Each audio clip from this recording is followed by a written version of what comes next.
Once upon a time, in a quiet village surrounded by green trees and soft hills, there lived a girl named Amarachi. She was a very pretty and kind girl. Everybody in the village liked her because of the way she always helped others with a smile on her face. Amarachi lived with her parents in a small mud house with a thatched roof. Her father was a farmer, and her mother sold vegetables in the village market. Even though life was not very easy, Amarachi never complained. She always helped her parents on the farm, planting yams, fetching water, and removing weeds with her small hoe. She did it happily. But there was something special about Amarachi. She also loved school. After farming in the morning, she would clean up and rush to school. She always sat in the front row, listening well and asking questions. Her dream was to become a nurse so that she could help sick people in her village. One sunny afternoon, Amarachi was in the farm alone, removing weeds under the hot sun. The sound of birds filled the air, and the leaves moved gently with the wind. She wiped sweat from her forehead and continued working. Suddenly, she heard a strange noise coming from the nearby bush. At first, she was afraid. She stood still and listened again.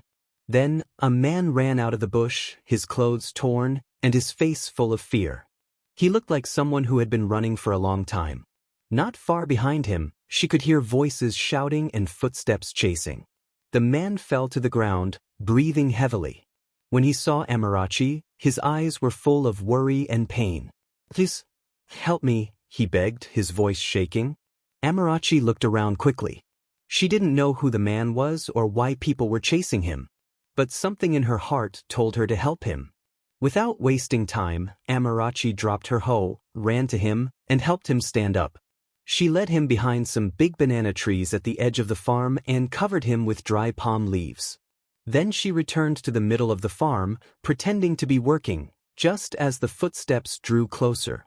As Amarachi bent over her crops, pretending to work, 3 angry men came out from the bush.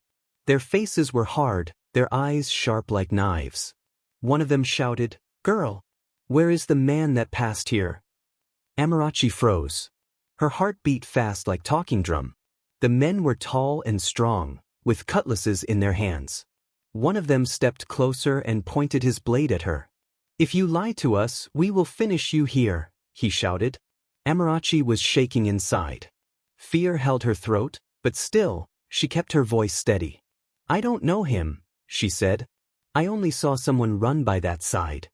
She pointed to the right side of the farm, far away from where she hid the stranger. The men looked at her for a long time. One of them moved as if he would strike her, but the oldest of them said, "Let's go. We're wasting time." They turned and ran into the bush, following the wrong direction Amarachi had shown them. As soon as they left, Amarachi ran to where she hid the stranger. "They've gone," she whispered. She helped him to his feet. The man could hardly walk, so Amarachi supported him with her small shoulder, and they slowly made their way back to her house. At home, she cleaned his wound with warm water and rubbed some herbs her mother usually kept for cuts. Then she gave him some of the yam her mother cooked earlier. Not long after, her uncle, a harsh man with a loud voice, came into the house. His eyes caught the stranger immediately. "Who is this man? What is he doing here?" he shouted. Amarachi stood up, her small body shaking but firm. "He was hurt, uncle. I'm only helping him." "Send him away." "You don't know who he is," the uncle roared. But Amarachi refused. She stood by the stranger, quietly saying, "I can't send him away like this." Her uncle hissed and left, angry. That night, Amarachi stayed close to the stranger, checking his wound and making sure he ate well. But the next day, when Amarachi returned from school, she didn't find the stranger at home. She looked in the kitchen, the backyard, and even the nearby bush. Nothing. She asked her parents, and her uncle too, but everyone said the same thing: "We don't know where he went." She searched the village, asked neighbors, even went to the edge of the forest, but there was no sign of the stranger. Days turned into weeks. Months passed. Still, no one saw him again. But Amarachi did not stop being kind. She continued helping people, giving food to the poor, helping old women carry their firewood, and teaching small children how to read. Everyone loved Amarachi in the village. Her smile was like morning light, and her heart was soft like fresh yam. Years passed, and Amarachi's generosity became a story on its own. From one end of the village to the other, people spoke well of her. Children called her Auntie Amarachi, and elders blessed her each time she passed. One sunny Saturday, Amarachi's parents were coming back from a wedding in the next village. The road was rough, and their car moved slowly through the narrow bush path. Suddenly, a tire burst. The car swerved off the road and crashed into a big tree. Both her mother and father died instantly. When the news reached Amarachi, she dropped to the floor and screamed. Her heart broke into pieces. The tears didn't stop. For many days, she cried until her voice became weak. Nobody could comfort her. It was as if the light in her life had gone off forever. At first, the villagers came around to greet her and say sorry.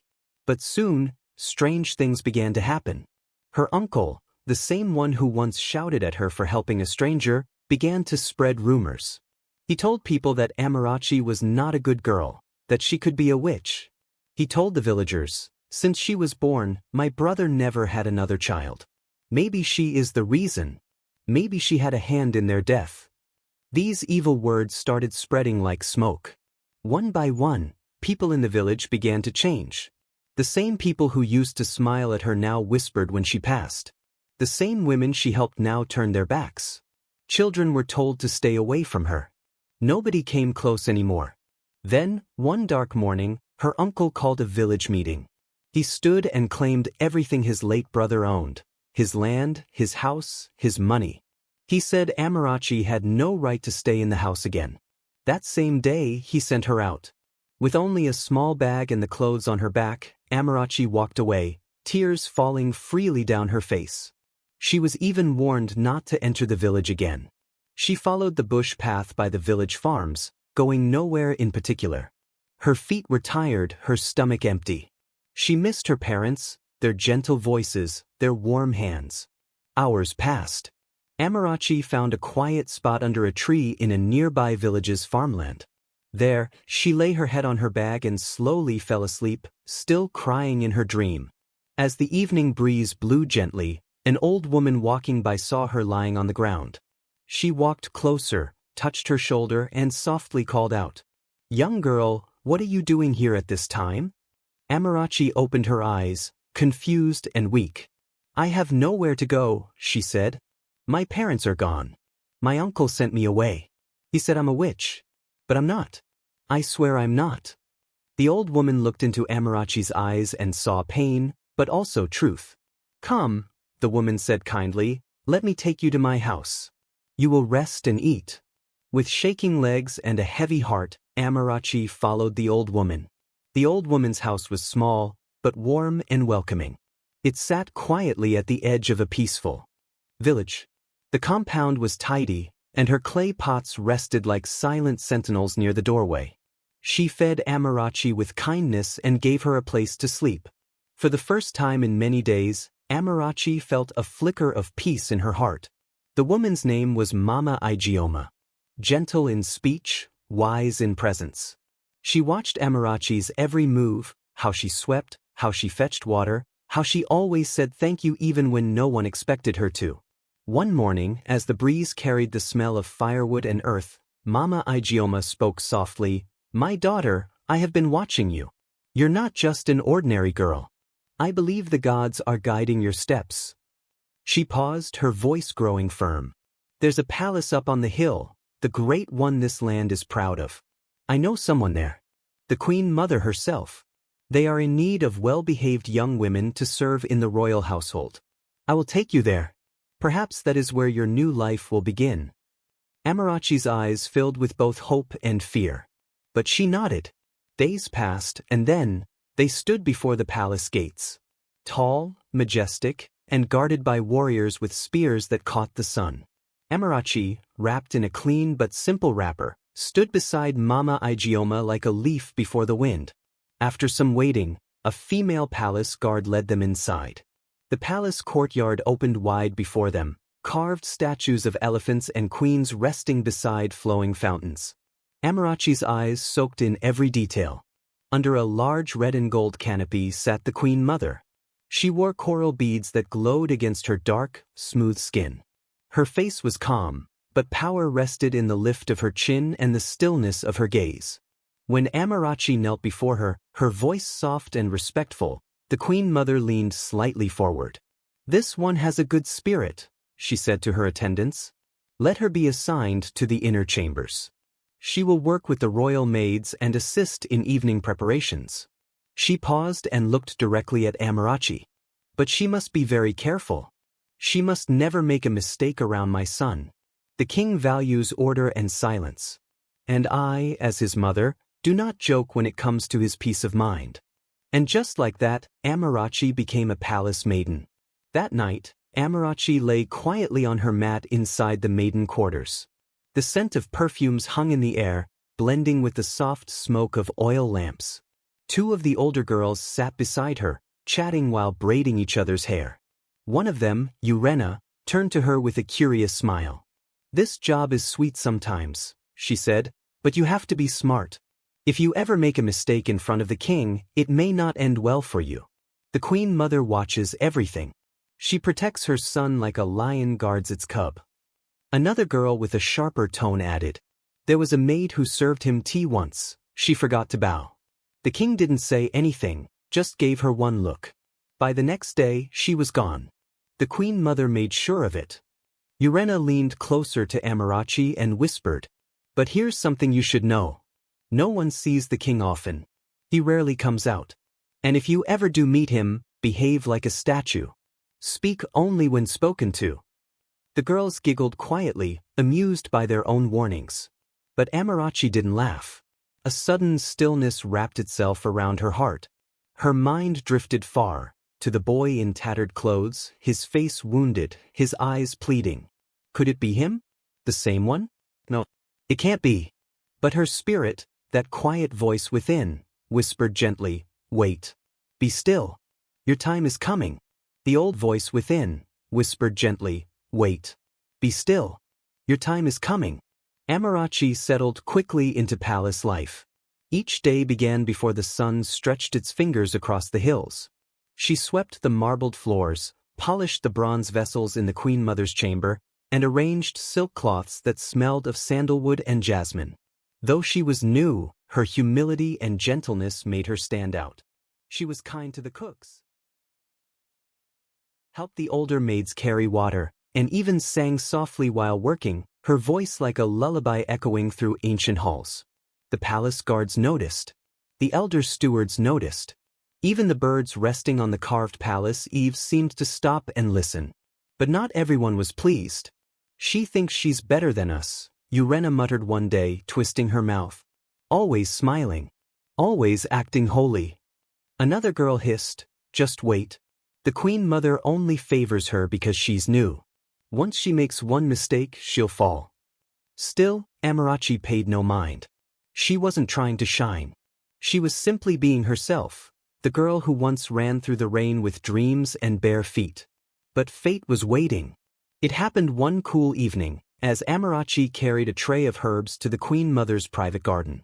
She was passing through a quiet hallway when she heard footsteps, steady, regal. She turned instinctively. There, robed in royal red and deep emerald, stood the king. Composed, crowned in quiet strength. Their eyes met. In that moment, her breath caught. "It's you," she whispered, more to herself than to him. The tray in her hand shook. She saw it all. The face, older now, but unmistakable. The same boy who had once walked beside her barefoot. The boy who had vanished. The boy she had found again, bleeding in the bush, then lost once more. He, however, looked at her with the cool, unreadable expression of a monarch. "You are new," he said, voice calm but distant. She lowered her eyes respectfully, but her heart raced like a drum in her chest. "Yes, my king." After that day, everything changed. The king began calling her for small duties, bringing scrolls, assisting the royal librarian, helping with herbs in the garden. Slowly, they began to speak. Then they began to laugh. Then they began to walk together in the early evening air, the sunset painting their path with gold. She must have bewitched him. Urena snapped one afternoon, watching them from behind a curtain. "Who does she think she is?" another muttered. "A common girl, now speaking with the king like they are equals." But the more the palace whispered, the closer the two became. One day, under the shade of the talking trees in the royal garden, the king looked at Amarachi with gentle curiosity. "You never told me how you came to be here. A girl like you shouldn't be a maid." Amarachi looked away, then softly began. "I was once full of dreams. My parents died, and I was sent to live with my uncle. At first, he was kind. Then things changed. I was forced to leave home, to hide, to wander. I came to this palace with nothing but hope." The king was silent for a moment. His eyes searched her face. "Do you remember the day you found a boy in the bush, bleeding?" Her heart jumped. "Yes. That boy was me." She turned to him, wide-eyed. He continued, his voice low. "After my father died, there were men in the palace who didn't want me to rise. They feared what I might become. One night they sent men to kill me. I ran. I ran into the forest, wounded, alone. And you found me." Her hands trembled. "But why did you disappear after that? Why didn't you ever come back?" He sighed, eyes filled with buried pain. "Your uncle sent me away the moment you left for school. Said I was nothing. He told me never to return. I tried, Amarachi. But life swept us apart." Silence fell between them. Then slowly, a smile curled on both their lips. A quiet, blooming joy. "Fafitus brought us back." They sat together in the garden, the breeze dancing between them as if the universe itself rejoiced in their reunion. No crown, no throne, no title, just two souls who had once shared a road, lost each other, and found their way home. The Queen Mother had watched quietly. From the shadowed corners of her chamber, behind her silk veils and gold-braided curtains, she had seen the little glances, the quiet laughter, the gentle way her son looked at the palace maid, not with pride, but with peace. One afternoon, she summoned Amarachi. The girl came in simple robes, bowed low, her eyes filled with both fear and respect. "Child," the Queen Mother said, her voice firm but kind, "I have seen how you carry yourself. You speak with humility, you work with your hands, and your heart is not puffed up. Many daughters of chiefs and noblemen cannot match your strength." Amarachi said nothing, only bowed again. "If my son has found joy in you," the Queen Mother continued, "then I will not fight it." And with that, she rose and embraced Amarachi. Tears welled in Amarachi's eyes. Months passed like dreams wrapped in velvet. The king and Amarachi were inseparable. He took her to royal meetings, taught her statecraft in quiet gardens, listened to her dreams beneath the moon. The palace buzzed with rumors, but no one dared oppose what even the Queen Mother had blessed. Then, one morning, the drums beat louder than usual. The king had made a proclamation. He wished to marry Amarachi. The court gasped. The elders gathered. The priests trembled. "She is from our sister kingdom," they warned. "You two are like blood. A marriage is forbidden." The king stood unmoved. "I love her," he said simply. "But if I cannot marry her, I will not cage her. I will help her become everything she was born to be." The path of royalty may have closed, but the gates of purpose flung wide. The king sent Amarachi to the capital city. He paid for her training. She studied day and night, her eyes glowing with knowledge, her hands learning to heal. She became a nurse. But not just any nurse, one with vision, one with fire, one with purpose. She returned years later, not with a crown, but with compassion. With the king's help and her own earnings, she reclaimed her father's land. The court judged in her favor. Her uncle, exposed and ashamed, returned what was stolen. But Amarachi did not seek revenge. Instead, she returned to her village, the same people who had whispered when she was cast out, and she gave them something more than they ever imagined. A hospital. "Let this be a place of healing," she said at the opening ceremony, dressed in white, her stethoscope shining like royal beads. "Not just for the body, but for our hearts, our homes, and our people." The villagers wept. Chiefs poured libations. Drums danced again, not for war, but for joy. The king watched her from afar, proud yet distant. They had gone their separate ways, not with bitterness, but with deep understanding. Fate had brought them together for a reason, and now, it was time for Amarachi to walk her own path. And then he came. A quiet man. A builder. A widower. Kind eyes. Gentle laugh. A heart full of stories and a vision that matched Amarachi's fire. He did not fall for her beauty, though she had plenty. He fell for her soul. He stood before her one market day, holding a carved rosewood box. I know your heart belongs to many, he said, to your people, your purpose, your patience. But if there is room for one more, I will love you with my last breath. The village rejoiced. They sang songs of Amarachi, the mystery girl who once entered the palace as a maid, who rose not as queen, but as healer, leader, and legend. Children were named after her. Songs were sung. Elders danced. And as she walked through the village square that day, arm in arm with the man who would become her husband, the people cheered. Our daughter has come home. The day Amarachi was to wed, the skies wore their brightest blue. The village bustled with celebration, as though the earth itself wanted to dance for her. The Queen Mother came in royal procession, dressed in coral beads and purple lace. Even the king came, his face calm, his heart full. Today, you are not just marrying, the Queen Mother said, placing her hand on Amarachi's shoulder, you are fulfilling destiny. You are the proof that royalty is not in the crown, but in the character. Amarachi smiled through her tears. She had chosen love, not out of rebellion, but out of release. She had let go of what could not be, and embraced what was meant to be. The man who stood by her that day, her husband, held her hand not like a trophy, but like a treasure. They danced under the moon, surrounded by villagers, royals, and the very maids who once whispered about her. No one whispered now, they sang her name. Amarachi, daughter of grace, light in the darkness, heart that heals. Amarachi's journey wasn't just about love or suffering or royal gardens. It was about this. Your destiny is not determined by where you begin, but by the strength of your spirit. She entered a palace as a maid, yet carried herself like a queen. She forgave when she could have fought. She gave when she could have turned her back. And in choosing to rise above the pain, she became a light for generations. The world may not always give you a crown, but if your heart is kind and your purpose is pure, you'll wear glory that no man can take. So to every girl watching her story, every boy dreaming under a small roof, let Amarachi remind you, the mystery of life isn't about what you lose, but what you choose to become. And with that, the drums fade, the story closes, and the wind carries her name softly through the trees. Amarachi, the one they never saw coming. And so, Amarachi's tale reminds us, no matter where life begins, it is where you choose to go that defines your legacy. What did you learn from this story? Have you ever walked a path like Amarachi's, filled with pain, yet shining with hope? We'd love to hear your thoughts in the comments below.